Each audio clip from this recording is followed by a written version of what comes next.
저는 오늘 지금 나라와 민족을 살리는 길, 지금 나라와 민족을 살리는 길, 이런 제목으로 하나님 말씀을 증거하도록 하겠습니다. 지금 우리 대한민국은 역사상 굉장히 중요한 시점에 놓여 있습니다. 대통령이 탄핵되고 이제 5월 9일 날 새로운 대통령을 뽑아야 되는 참으로 위기 가운데 있는 것입니다. 많은 분들이 대한민국의 장래를 걱정하고 있습니다. 이런 중대한 위기 가운데 우리의 조국 대한민국을 살리는 길은 과연 무엇이겠습니까? 많은 학자들은 한 나라의 흥망성쇠는 정치, 경제, 외교, 교육, 문화에 있다라고 나름대로 분석을 합니다. 그러나 성경은 말씀하시기를 한 나라의 흥망성쇠는 하나님과의 관계에서 찾아야 된다라고 말씀하고 있습니다. 지금 위기 가운데 있는 대한민국을 살리는 길은 바로 하나님께로 돌아가는 길입니다. 우리 대한민국이 하나님께 돌아갈 때 하나님께서 대한민국을 살려주시는 거죠. 원로 목사님께서는 지금부터 30년 전 1987년 2월 26일 설교에서 나라와 민족을 사랑한다면 하나님께 돌아가는 길밖에 없습니다, 이렇게 설교를 하셨습니다. 오늘 본문 예레미야 5장 1절을 보세요. 너희는 예루살렘의 거리를 빨리 왕래하며 그 넓은 거리에서 찾아보고 알라. 만일 공의를 행하며 진리를 구하는 자 한 사람이라도 찾으면 내가 이 성을 사하리라, 하나님께서 말씀하셨습니다. 공의를 행하며 진리를 구하는 한 사람을 찾는다면 하나님께서 나라를 지켜주시고 보호해 주시겠다는 겁니다. 그러므로 나라를 살리는 길은 한 사람이라도 진정으로 하나님께 돌아가는 길입니다. 한 사람이라도 진정으로 공의를 행하며 진리를 구하는 사람이 되는 길입니다. 그렇다면 하나님께 돌아가는 길은 무엇입니까? 첫 번째로 하나님께 진심으로 회개하는 길입니다. 진심으로 하나님께 회개하는 길이죠. 죄는 나라를 망하게 합니다. 잠언 14장 34절 보세요.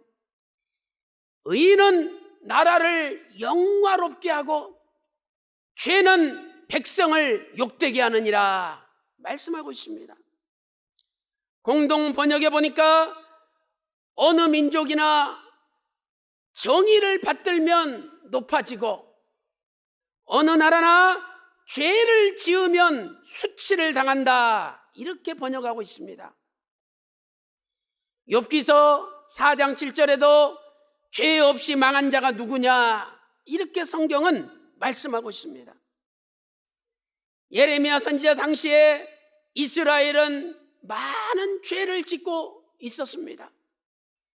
예레미야 5장 6절 말씀 보니까 허물이 많고 패역이 하나님께 대항하고 하나님을 배반하는 패역이 심하였다라고 말씀하고 있습니다.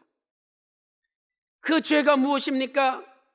첫 번째로 하나님의 말씀을 떠난 죄입니다. 하나님의 말씀을 알지 못하고 하나님의 말씀을 떠난 죄입니다. 예레미야 5장 4절에 이렇게 말씀하고 있습니다. 이 무리는 여호와의 길, 하나님의 법을 알지 못하니. 일반 백성들은 하나님 말씀을 모른다는 거예요. 그러니 하나님의 말씀을 모르니 하나님 말씀을 지킬 수가 없는 거죠. 또한 예레미야 5장 5절 말씀 보세요. 귀인들, 지도자들에게 말씀하고 있죠. 지도자들은 하나님의 말씀을 안다는 거죠. 아는데 그 멍에를 꺾어버리고 결박을 깨뜨렸대요. 하나님 말씀 앞에 얽매여 살기 싫거든요. 그래서 지도자들은 하나님 말씀을 알면서도 그 말씀을 순종하지 않고 말씀을 떠나 말씀과 상관없는 삶을 살고 있다는 것입니다. 오늘날 이 세상에 십자가 달린 교회들은 많이 있습니다. 그러나 과연 올바른 하나님의 말씀이 선포되는 진정한 교회는 몇 개나 됩니까? 두 번째, 무슨 죄를 저질렀습니까? 두 번째는 영육간의 행음을 저질렀습니다. 영육간의 행음하였습니다. 예레미야 5장 7절 말씀 보니까 너희 자녀가 나를 버리고 신이 아닌 것들에게 맹세하였느니라. 이것은 바로 우상을 숭배하고 영적 간음을 저질렀다는 것이죠. 오늘날 돈이 하나님이요, 권력이 하나님이고 명예와 또 성공이 하나님입니다. 이것은 바로 영적인 간음입니다. 야고보 4장 4절에 세상과 친한 것이 바로 간음하는 것이라고 성경은 말씀하고 있습니다. 또한 예레미야 5장 7절 하반절 보세요. 그들이 행음하며 창기의 집에 허다히 모였느니라. 예레미야 5장 8절에서는 그들이 살찌고 두루다니는 순말과 같아서 이웃의 아내를 따라 부르짖는도다라고 말씀하고 있습니다. 이것은 바로 육적인 행음을 가리키는 것입니다. 아니, 왜 이웃의 아내를 따라가 부르짖습니까? 이것은 이스라엘 백성들이 간음하고 행음하면서 육적인 죄도 저질렀다는 거예요. 우리는 여기서 허다히 모이며 각기라는 단어에 주목해야 됩니다. 이 단어는 본래 많은 군대들이 모였을 때 사용되는 단어입니다. 그러므로 수많은 사람들이 영육간에 간음하고 행음을 저질렀다는 거죠. 이스라엘 백성들의 어디 가든지 영적인 간음과 육적인 간음이 난무한 죄가 가득한 세상이 되고 말았다는 겁니다. 실로 오늘 우리 대한민국을 보는 것 같지 않습니까? 이렇게 나라가 죄가 있을 때 하나님은 심판을 안 할 수가 없다는 거죠. 예레미야 5장 9절 말씀 보세요. 나 여호와가 말하노라 내가 어찌 이 일들을 인하여 벌하지 아니하겠으며 이러한 나라들을 내가 보수 심판하지 않겠느냐, 하나님께서 외치고 있는 것입니다. 이처럼 하나님께서는 거룩하신 하나님이시기 때문에 죄가 있는 나라는 반드시 심판하시는 것입니다. 오늘 우리 대한민국의 위기가 하나님의 심판이라는 것을 우리는 올바로 깨달아야 됩니다. 그러므로 우리가 우리의 조국 대한민국을 살리기 위해서는 철저한 회개 운동을 일으켜야 됩니다. 지금 우리의 입에서는 남을 비난하고 남을 비판하고 남을 정죄하는 목소리가 난무합니다. 그러나 오늘 우리의 입에서 오히려 나의 죄를 회개하고 대한민국의 죄를 걸머지고 하나님 앞에 회개하는 회개의 목소리가 나와야 됩니다. 그것이 바로 대한민국이 사는 길입니다. 그런데 우리는 남을 비판하고 정죄하고 판단하는 데는 목소리가 그치지 않습니다. 그런데 웬일인지 지금 대한민국에 자기 죄를 회개하고 우리 대한민국의 죄를 회개하는 회개 목소리는 나오지 않고 있습니다. 우리가 회개하지 않으면 하나님의 심판을 피할 수가 없습니다. 회개가 없는 나라 반드시 망합니다. 그러나 아무리 위기 가운데 있다 할지라도 회개하는 나라는 하나님께서 살려주시는 것입니다. 회개하는 사람이 진실한 사람이죠. 회개하는 사람이 겸손한 사람입니다. 회개하는 사람이 진정으로 의로운 사람입니다. 사랑하는 성도 여러분, 오늘 우리는 하나님을 믿는 백성으로 내가 남을 정죄하고 판단하고 남을 비난하기에 앞서서 먼저 나의 죄를 회개하고 우리 대한민국의 죄를 회개하고 하나님 앞에 나아감으로 말미암아 하나님께서 우리 평강제일교회 회개를 받으시고 우리 대한민국을 살려주시는 놀라운 역사가 일어나시기를 주님의 이름으로 축원합니다. 큰 두 번째로 하나님께 부르짖어 기도하는 길입니다. 하나님께 부르짖어 기도하는 길이죠. 부르짖어 기도하는 사람이 있을 때 하나님은 그 나라를 건져주십니다. 이스라엘 백성들이 출애굽한 다음에 이제 믹돌 앞에 진쳤습니다. 앞에는 홍해바다가 넘실거리죠. 뒤에는 애국 군대가 쳐들어옵니다. 아래쪽에는 큰 산이 있어서 넘어갈 수도 없어요. 완전히 도간에 든 쥐가 되어서 다 죽게 되었습니다. 이스라엘 백성들은 모세를 원망하기 시작합니다. 출애굽기 14장 11절을 보세요. 야 모세야, 애굽에 매장지가 없어서 우리를 광야로 끌고 와서 죽게 만드느냐, 이러면서 모세를 원망했습니다. 모세는 하나님 앞에 엎드려 부르짖을 수밖에 없었죠. 출애굽기 14장 15절 16절 보세요. 하나님께서 모세에게 말씀하십니다. 모세야, 너는 어찌하여 내게 부르짖느냐? 이스라엘 백성들 앞으로 나가게 하라. 그리고 지팡이를 들고 손을 바다 위에 내어밀라 명령하십니다. 모세가 부르짖으며 기도할 때 하나님께서 홍해가 갈라지는 살 수 있는 길을 허락해 주신 것입니다. 오늘 우리도 대한민국을 걸머쥐고 살아계신 하나님 앞에 부르짖어 기도할 때 하나님께서 우리 조국 대한민국이 살 길을 열어주신다는 것을 믿으시기 바랍니다.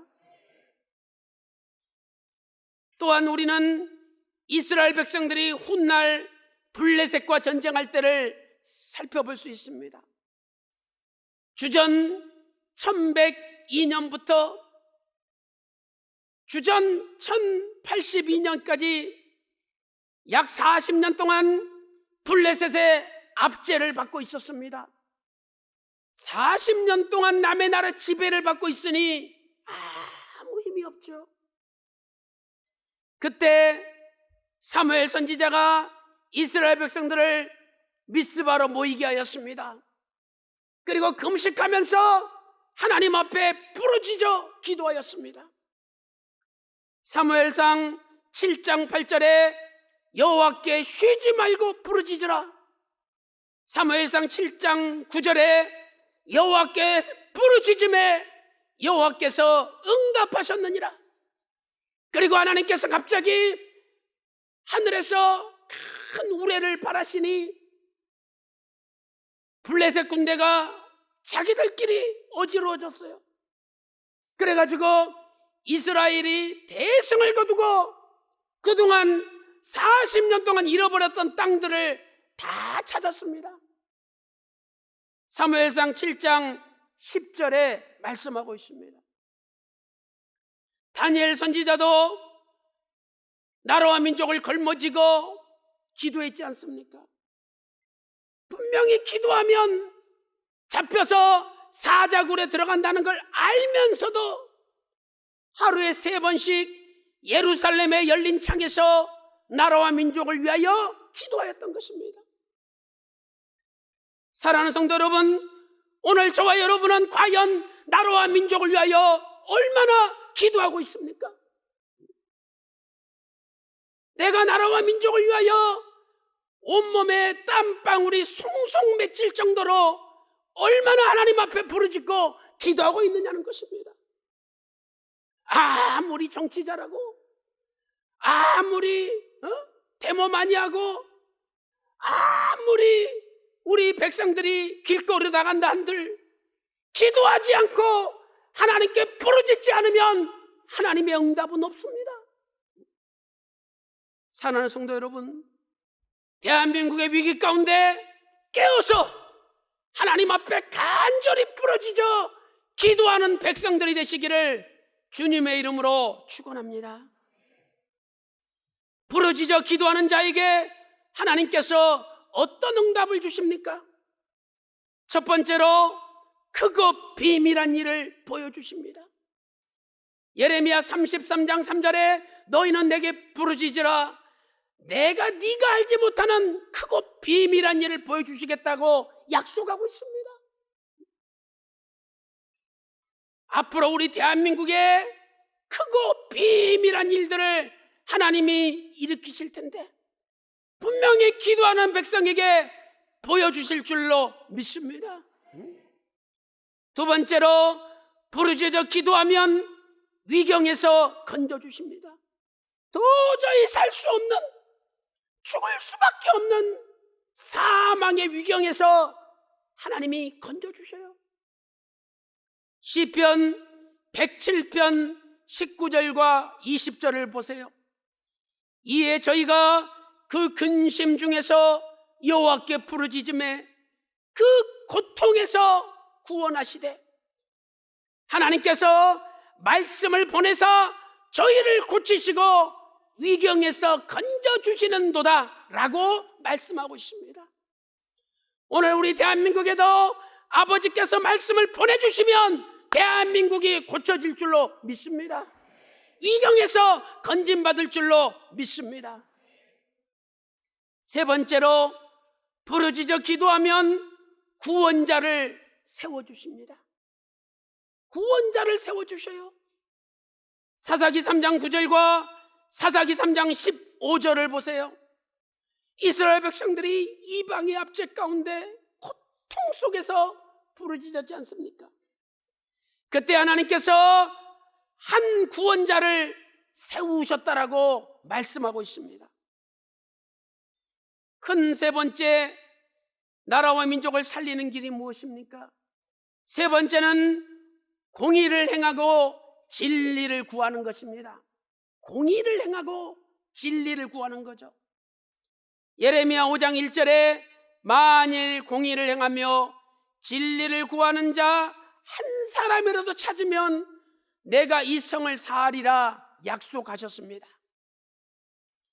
오늘 우리 조국 대한민국에 공의를 행하며 진리를 구하는 한 사람이 있습니까? 아브라함이 소돔성을 멸망시키지 말아달라고 하나님 앞에 기도했죠.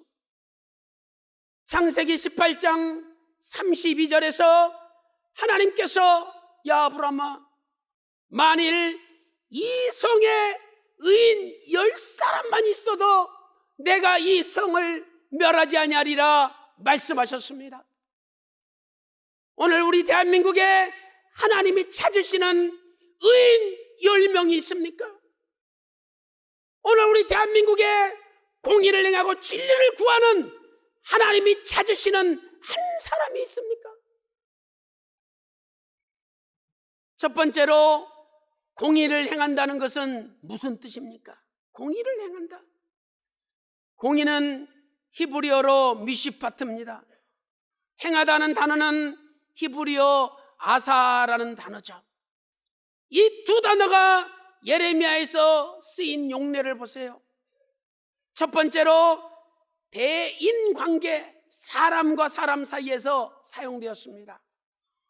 예레미야 7장 5절 말씀 보니까 이웃들 사이에 공의를 행해야 된다라고 말씀하고 있죠. 예레미야 22장 3절에 그 공의를 세 가지로 말씀하고 있습니다. 첫 번째는 탈취당한 자를 압제하는 자의 손에서 건지는 겁니다. 얼마나 많은 사람들이 뺏기고 억울하게 손해봤습니까? 그 탈취당한 자를 압박하는 자의 손에서 건지는 것이 공의를 행하는 것입니다. 두 번째로 이방인과 고아와 과부를 압제하거나 학대하지 않는 것입니다. 우리는 돈 없다고, 힘 없다고, 백 없다고, 가진 것 없다고 압제하고 학대하지 않습니까? 그렇게 하지 않는 것이 공의를 행하는 거예요. 세 번째로 무죄한 피를 흘리지 않는 것입니다. 죄 없는 사람을 피를 흘리지 않게 하는 거죠. 쉽게 말해서 억울한 자가 없는 사회를 만드는 것, 이것이 바로 공의를 행하는 것입니다. 우리는 남을 억울하게 해서는 안 됩니다. 남을 억울하게 만드는 사람은 공의를 행하는 사람이 아니라는 거예요. 두 번째로 대신관계, 하나님과의 관계에서 사용되었습니다. 예레미야 선지자는 진정한 공의를 행하는 분은 바로 메시아 되시는 예수 그리스도라고 말씀하고 있습니다. 예레미야 23장 5절과 예레미야 33장 15절 말씀 보세요. 하나님께서 다윗에게 한 의로운 가지를 일으킵니다. 바로 그분이 왕이 되어서 공평과 정의를 행할 것이라, 미시파트를 행한다라고 말씀하고 있습니다.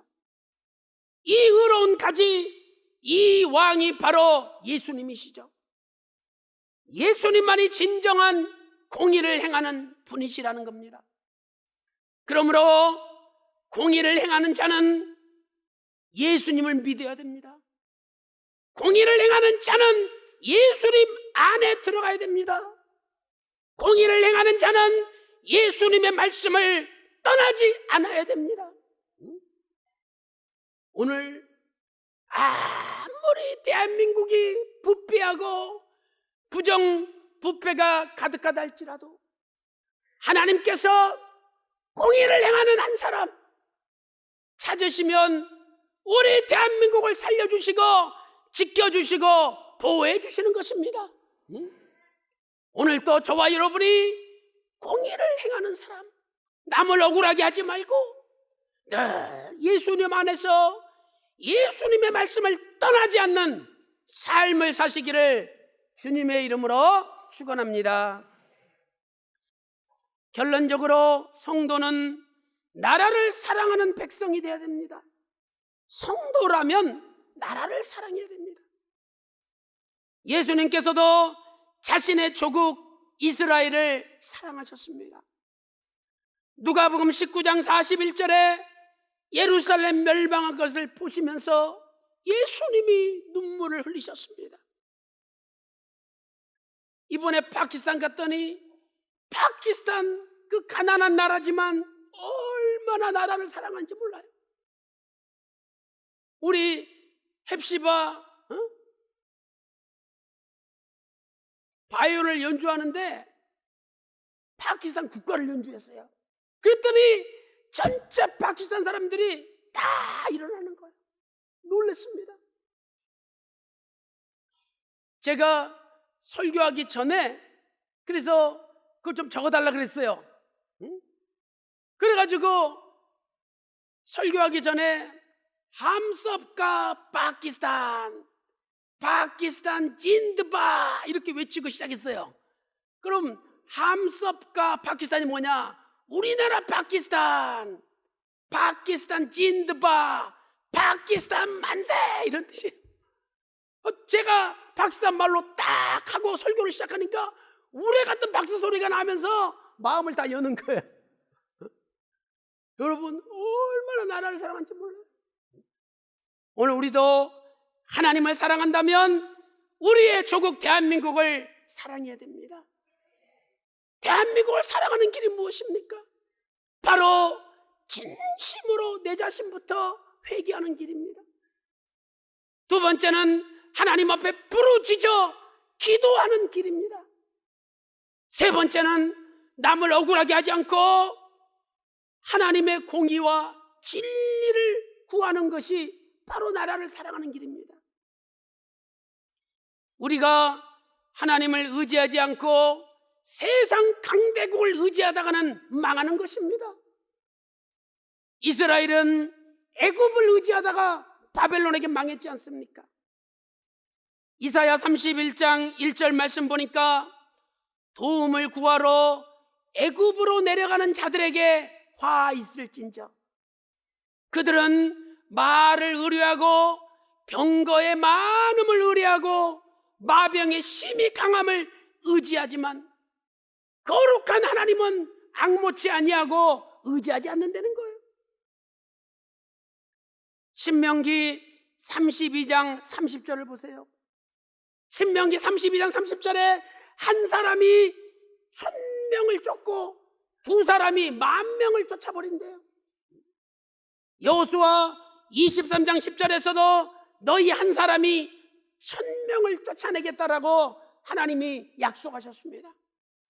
우리가 하나님을 의지할 때 한 사람이 1000명을 쫓고 두 사람이 10,000명을 쫓아내는 기적을 하나님이 일으키셔요.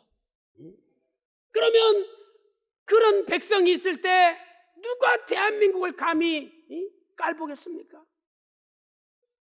사랑하는 성도 여러분, 이번 사순절 기간에 부르짖는 기도를 통해서 회개와 각성을 통해서 갱신을 통해서 하나님 앞에 나아가시기를 바라겠습니다.